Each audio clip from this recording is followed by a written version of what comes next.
और बलिया में जो गोलीकांड हुआ उससे यूपी समेत पूरा देश सन्न है, लेकिन उससे भी हैरानी की बात यह है कि गोलीबाज 32 घंटे से फरार है।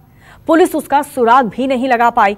लेकिन इस कांड में अब जिस किस्म की गंदी सियासत हो रही है वो बहुत ही शर्मनाक है। योगी के विधायक ही खुद कातिल के बचाव में उतर आए हैं। ऐसे में सवाल यही है कि जब सत्ताधारी गुंडे के लिए फील्डिंग करेंगे तो फिर यूपी कैसे सुरक्षित रहेगा।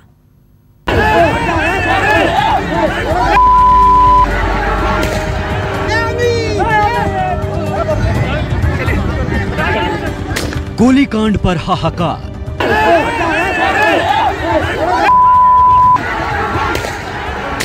गोलीबाज कैसे हुआ फरार?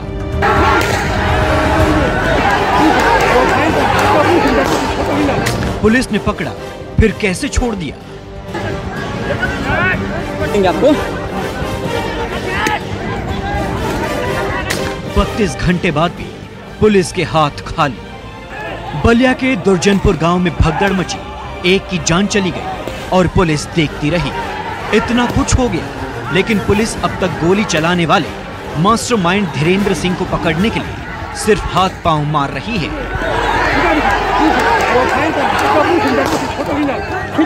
फायरिंग के बाद दुर्जनपुर गांव में भगदड़ की तस्वीर इस बात की गवाही दे रही है कि यूपी में बदमाशों के सामने पुलिस कितनी पस्त है।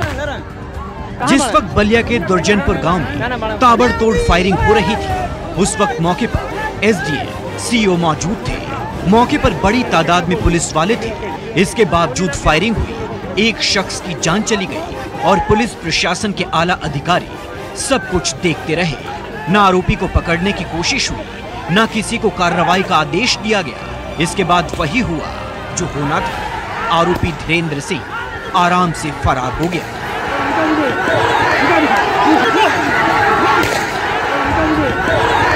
ये वीडियो बलिया पुलिस पर सवाल खड़े कर रहा है। वीडियो में साफ दिख रहा है कि पुलिस ने आरोपी को पकड़ रखा है, लेकिन कुछ देर बाद खबर आई कि धीरेंद्र भाग गया। सवाल ये है कि कैसे पुलिस के चंगुल से वो बचने में कामयाब कैसे हो गया। ये वो सवाल है जिसका जवाब देना अब पुलिस के लिए गले की फांस बन गया है। मृतक के भाई द्वारा बताया गया कि वो मौके पर पुलिस द्वारा पकड़ा गया था। भीड़ भाड़ का फायदा उठा करके वो निकल गया।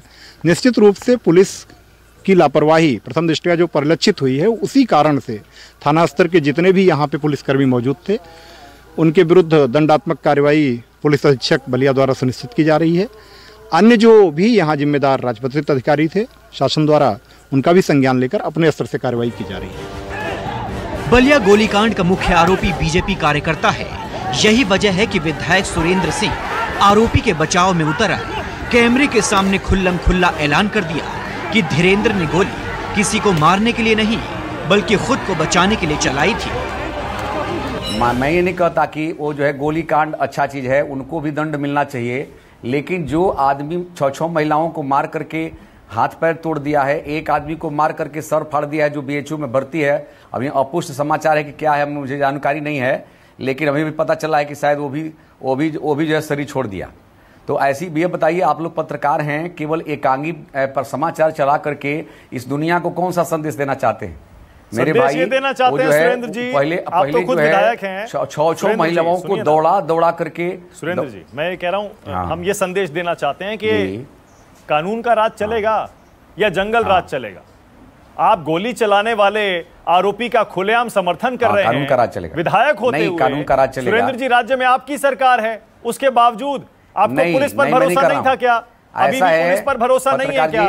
आप खुलेआम कह रहे हैं गोली चला दी, क्या गलत किया? ऐसा है मेरे भाई, पुलिस पर पूरा भरोसा है, लेकिन आदमी जब संकट में होता है, कोई भी, आप भी संकट में होंगे, हम भी संकट में होंगे। एक तरफा लोग जब आक्रमण करते रहेंगे ईंटा पत्थर और डंडा से, तो आप उस समय की स्थिति का उत्तर आप उसी समय दे सकते हैं। न मैं दे सकता हूं न आप दे सकते हैं। जब परिस्थिति आती है तो आदमी के मन पर आता है कि क्या हम कर सकते हैं। तो मैं ये नहीं कहता कि अच्छा चीज है, गोली चलाना अच्छा चीज नहीं है। जो भी चलाया, गलती किया, उसको भी दंड मिलेगा। लेकिन दूसरे तरफ के जो लोग अभी एक एक करके मर रहे हैं, इधर अभी 6 महिलाओं का पैर हाथ टूट गया है। एक सुनने में आया है कि बीएचयू में जो लड़का भर्ती था गोलू सिंह, वो मर गया। विधायक साहब खुल्लम खुल्ला आरोपी के बचाव में उतर आए हैं। सिर्फ बचाव ही नहीं, दूसरों को राजनीति का पाठ भी पढ़ा रहे हैं। कह रहे हैं अगर अखिलेश यादव अपने लोगों को बचाएंगे तो हम भी अपने लोगों को बचाएंगे। वो रिटायर्ड जो है कैप्टन है, रिटायर्ड कैप्टन। आप बताइए, सेना का रिटायर्ड कैप्टन इस तरह की बात पर करता है तो किस परिस्थिति में क्या, उसका 80 वर्ष का बुढ़ा बाप पीटा जाएगा, उसकी बहन पीटी जाएगी, तो क्या वो चुप बैठेगा? तो अखिलेश, तुमको यादव प्रिय है तो हमको भी अपना प्रिय है, हम सबको प्रिय है। इसकी जरूरत होगा तो कुछ भी तिलांजलि दी जा सकती है। मृतक के परिवार वालों ने भी पुलिस वालों पर गंभीर सवाल खड़े किए हैं। मृतक के भाई का इल्जाम है कि पुलिस ने ही धीरेन्द्र को भागने में मदद की है। पुलिस जो है करीब 10 पुलिस थी और 2 महिला थी। पुलिस जो है उनको पक्ष में जब बचा रही थी, हम लोगों को पिटिया करके मार रही थी।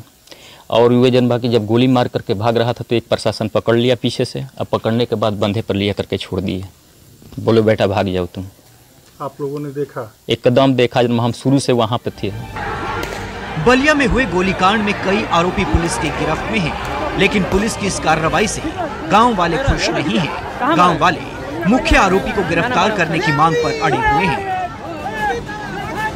इस वक्त मैं जनपद बलिया के उसी दुर्जनपुर गांव के बाहरी हिस्से में मौजूद हूं, जहां पर एक बड़ा गोलीकांड हुआ है।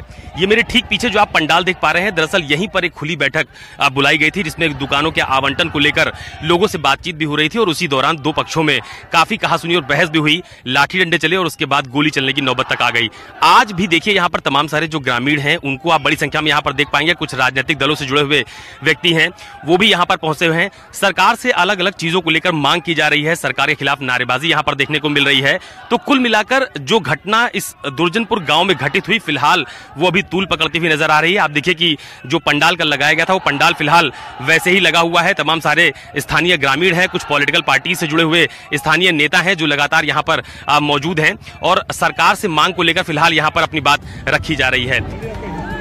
बलिया में हुए गोलीकांड की गूंज लखनऊ तक भी पहुंची है। मुख्यमंत्री योगी आदित्यनाथ ने एक्शन लेते हुए एसडीएम, सीओ और कुछ पुलिस वालों को तो सस्पेंड कर दिया है, लेकिन गोलीकांड का मुख्य और असली गुनहगार अब तक यूपी पुलिस की गिरफ्त से बाहर है।